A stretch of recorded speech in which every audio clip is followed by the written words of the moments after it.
Hi everybody, Electronics here, and today we're gonna be playing Kerrigan at the Dragonshire, so let's have a quick look at our team compositions. It's gonna be Kerrigan, Tracer, User, Murky, and Oriel versus Oriel, Medivh, Jaina, Gul'dan, and Lunara. Enemies have lots of poison. Poison is actually pretty decent versus User, although we do have Oriel, so she can kind of pretty easily out-sustain that. But they do have Gul'dan and Lunara, and it's gonna be basically up to our healers to out-sustain the damage, because that would be a ton of damage. And sadly they have Medivh, so he can counter our beautiful stun combo. So by the way, I just finished playing a game of Hero League with Kerrigan, and it was amazing. Like, it was just a dream game. Like, right when for example, there was a team fight where enemies, all of them would be at like a little bit of health, at like 100, 200 health, and you would just pinball as Kerrigan, like jump with your Q from target to target, killing them. Oh my god, it was so satisfying. So hopefully we are going to try to replicate something like that in this game too. So the build for Kerrigan, like probably the best build right now, is probably Sharpened Blades. You go for Psionic Pulse, you go for Bladed Momentum, Maelstrom, and then you kind of have a choice of Eviscerate or Double Strike depending on what you want. And level 16, I love Aggressive Defense. Some people go for Overdrive, I don't like it. I really like Aggressive Defense, really offers you that protection if you mess up a little bit, whereas Overdrive is all about aggression. And then at level 20, I personally like to go for Omegastorm, just to be unkillable with all of that synergy from Aggressive Defense and your ultimate. But let's go ahead and start with Sharpened Blades. A hero has rejoined the battle. I really like Sharpened Blades because it offers you like 25% more damage. You might think that it's not a lot, but the damage on Impaling Blades is actually pretty big. Like 200 damage, that's not... Oh my god, I actually messed up. I messed up there. Sorry team, sorry. That was totally my bad. I will try to body block maybe, but instead of body blocking I actually gave Medivh a reset on his Q. I walked into the third one. Oh my god, my bad. Wow, if I actually landed my Q there, my Impaling Blades, she would have been so dead but I misjudged her movement speed, and that's something you want to be doing as Kerrigan. So let's actually talk about the basic combo of Kerrigan. Like, basically how it works, you press W and Q, and by the time enemy is pulled towards you, they get stunned. So that's basically how it works from, like... Oh my god, Murky should have... Okay, I expected Murky to contest that, instead he went... I don't know, it's weird. Can we get a kill here, please? Oh my god, there we go, we got a kill. Good. So that's the power of Kerrigan, that extra damage from Sharpened Blades allowed, I believe, our Oriel to kill them with the last auto attack, even though she was relatively alive for the most part. So that's pretty cool. Okay, we landed. Oh my god, Oriel, poor Oriel. So you never really, like, after you manage to land your combos consistently, after you know the basic of it, there are some advanced tactics. For example, you don't want to be casting Q and your combo, because right now everyone is kind of used to playing versus Kerrigan, and what will end up happening is your enemies will just sidestep as soon as you charge in, so you are guaranteed to miss your combo. Instead, use Ravage and then attack them a couple of times, because if your enemies are actually sidestepping for the duration, what will happen is that you will start doing tons and tons of damage to them just with your auto attacks, because you are a melee assassin, right? You have that cool, like, that good damage from your auto attacks by default. So that's what you kind of want to be doing. Oh, I didn't have mana. That was my bad, team. That was my bad. I will try to sidestep in such a way that she won't get a stun here, but I'm really out of mana. There is no reason for me to engage that even. I should have just went back and regened. So maybe we'll even pick Assimilation Mastery here, because that will improve our mana regen. Since you get shields most of the time as Kerrigan, at least you should. Like, if you're laning, just auto-attack minions to get the shields and maintain it. It's never a bad idea to have that extra health pool onto you. But the other thing about Kerrigan's combo is the way, kind of how you want to use it. Can I escape this too? One. Can I actually escape this?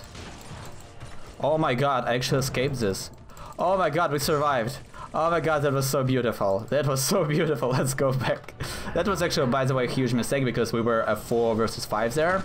And I tried to flank, I landed the stun, I did my damage, but we didn't really have any follow-up because Tracer was top and I should have considered that before engaging. But let's actually go on bladed momentum, no reason not to. Like, it's just a consistent choice. You get more stuns, more combos, more jumps, more mobility, more escapability, all of the good stuff. So time to kill Gul'dan. Well, yeah, now let's clear the camp, because that's something we can do. Always, by the way, a good idea to use your Primal Grasp when doing camps. It doesn't cost a lot of mana, and it really improves your clear if you go for the Psionic Pulse. That AoE damage really helps with the camps. So obviously that's something you want to be considering. I, by the way, kind of wasted my Ravage there. I thought that we would be able to maybe kill the gate and then re-engage Medivh, but the gate had a little bit too much health for that. So yes, the basics of the combo, like how far do you want to be placing your Impaling Blades, for example, before casting your Primal Grasp? Well, the answer to that is that Primal Grasp always grabs in a... She actually escaped that. Good job, Medivh. Like, that's what's annoying about Medivh. Like, Primal Grasp always has a set distance it will pull, it will push, it will pull, yeah, it will pull. Like, for example, like you can actually see it on the hitbox, right?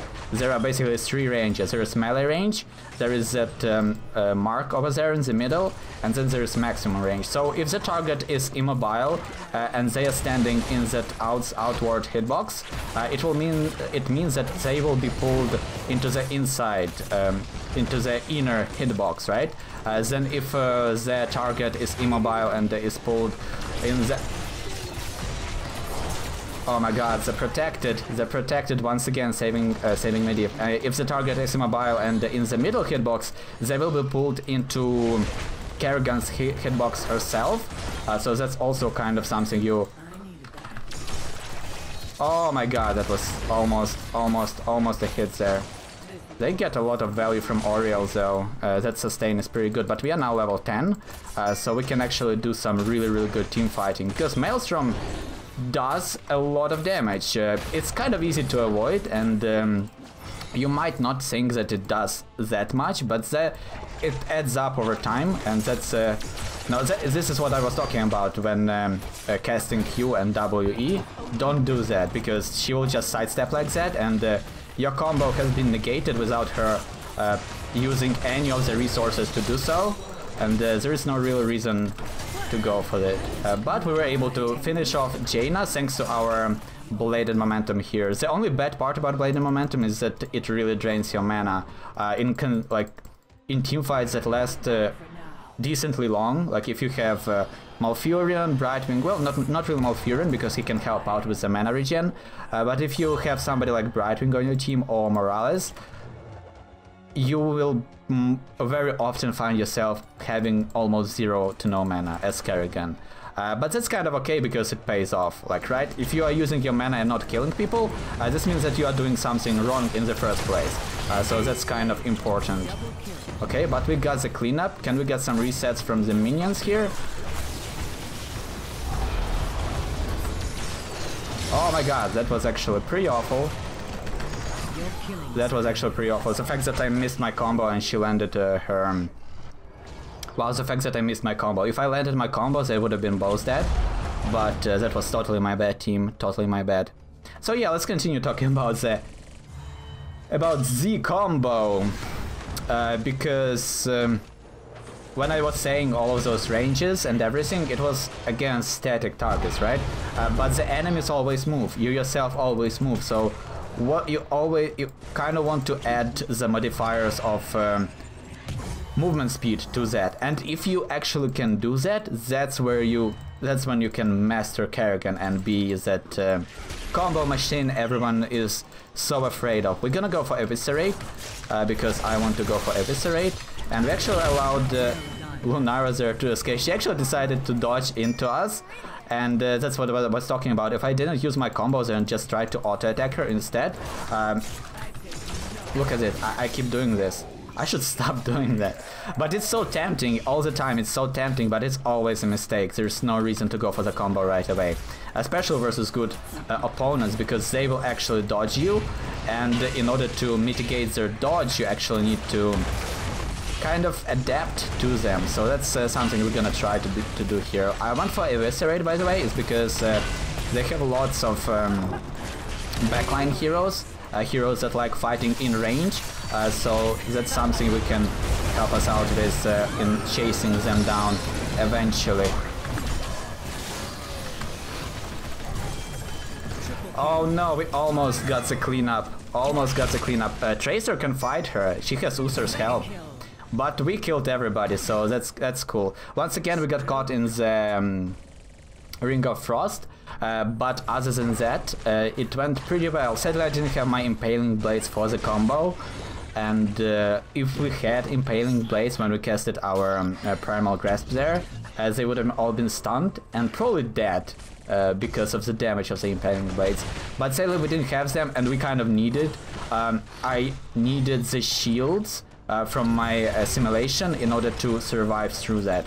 So I just went for it. And usually you don't want to do that. You always... Because Primal Grasp has slightly less cooldowns than your Impaling Blades, so you will be very often tempted to just cast it. And... to just cast it, like when chasing down somebody, you would cast only Primal Grasp without the Impaling Blades, and it's not really worth it, unless you have good follow-up from your team with the stance or with some good burst damage. More often than not, you won't be able to kill them. Oh, she did a really good job there, by the way, with that dodge, because she waited, and that's obviously pretty nice. Okay, once finally we didn't get hit by the Ring of Frost, but there are some other problems we are facing. As long as Tracer doesn't die here, it's gonna be just fine. So yeah, we went for aggressive defense. It will help us sustain, it will help us actually survive those Rings of Frost, and just turn around. She has the shields, but I think we can do this. I think we can do. So there we go, I waited, finally waited just for a second for her to start dodging, and then she decided to run in a straight line. And that's kind of what happens, because eventually you will be forced to run in a straight line from Kerrigan, otherwise you will get killed. So that's definitely something, the way this works. The spell shield will prevent her from dying though, sadly. But that's okay. Yeah, the Oriel Lunara combo. Yeah, I tried to maybe land a stun onto Medivh when he was teleporting, but he decided not to. And he kind of baited my stun just by doing nothing basically, so that was good job by him. So he made me waste a lot of mana there. But that's okay, like if you don't try to make plays, you can't make plays, right? Let's go, let's re-engage this and kill them all. Murky should go for the dragon, by the way. Oh my god, protected. 2, 1.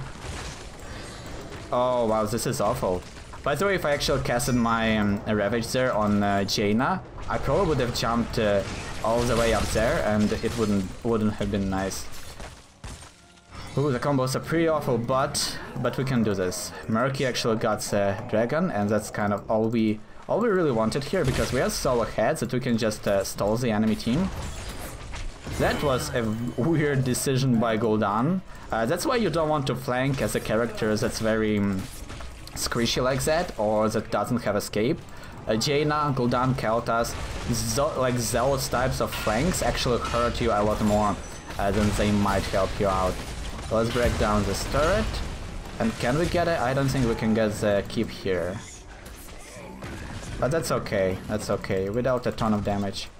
Okay, Tracer, don't die. The shields from Medivh, that's something I'm really kind of afraid of here. Yeah, they are trying to bait out my stuns, because so far every time they teleported, I would follow up with a stun and that would end up in their death.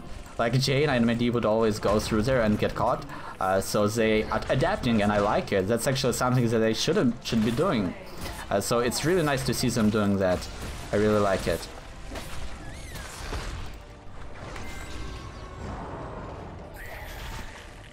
Okay, can we get some kills here, maybe? By the way, you can use minions to maybe get some positional advantage on your enemies. Oh, that's a little bit too far. I wasn't able to catch up with Medivh there, sadly. Oh, I should have jumped on the wall, maybe. Oh yeah, if I ravaged the wall and then jumped straight to Medivh, maybe something would have happened. Oh no, the combo. Oh, the invulnerability by Uther. Oh, that was so beautiful. That's exactly what we needed there, but it just wasn't enough to kill them. Now Uther dies, and they will be... Man, this is actually pretty bad, because I'm the only engage we have. So if I die, this means that everyone dies. Oh no, we need to disengage this. We really do. Murky escape, run away. Everyone just run, and preferably not in a straight line. Oh, if I knew that Medivh would have shielded himself rather than... I'm sorry, I can't follow that up. Damn it. We need to run away. Oh my god, this is awful. They out-sustained us, heal her. Oh, that was... ouch. Okay, can we... Oh, somebody is left here alone. But that won't be enough to kill them though. Can Murky do some work here?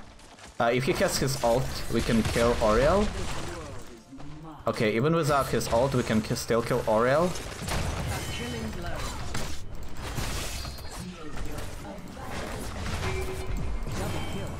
Oh my god, can we get this? Can we get this done? Yes? Yes! Oh my god, that was so beautiful. That was so beautiful. Oh yes, that's exactly what I'm talking about. Kerrigan is so overpowered. This is ridiculous.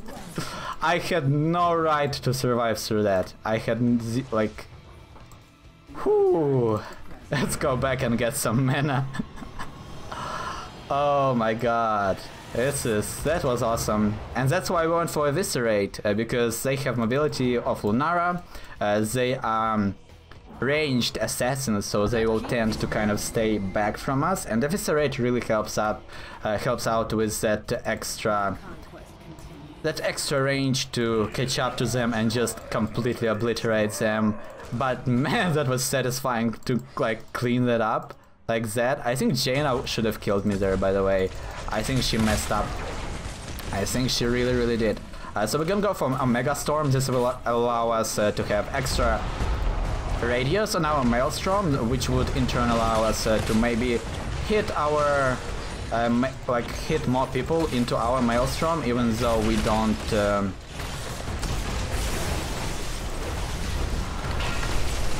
oh my god, that was actually pretty abysmal, but we should be able to clean this up. This should be the end of the game, no matter what. Yep, there we go. Oh my god, that was so good. Yeah, that's the combo in the end was kind of abysmal, but our Tracer, by the way, 15 kills on Tracer, good job. Really well done by her.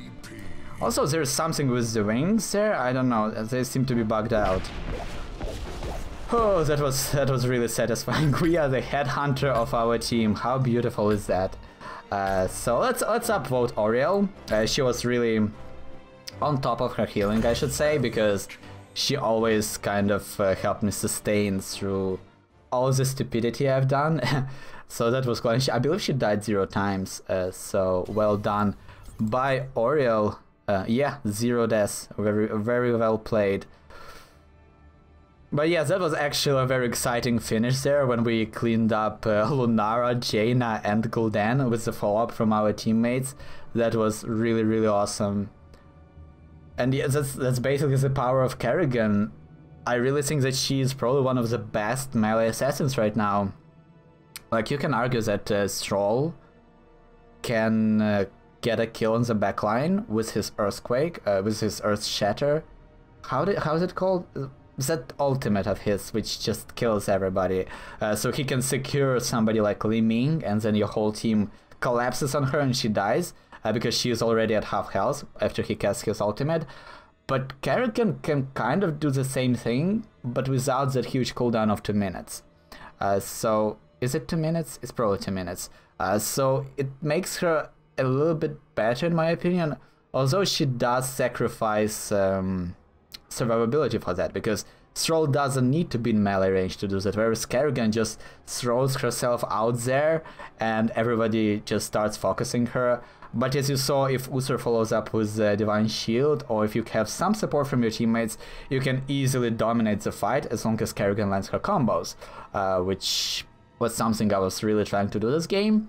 We messed it up sometimes. It's because you often get super greedy as Kerrigan and you think, you know what, I just can land any combo I want whenever I want, and if I land it, somebody will die, so I will just go for it.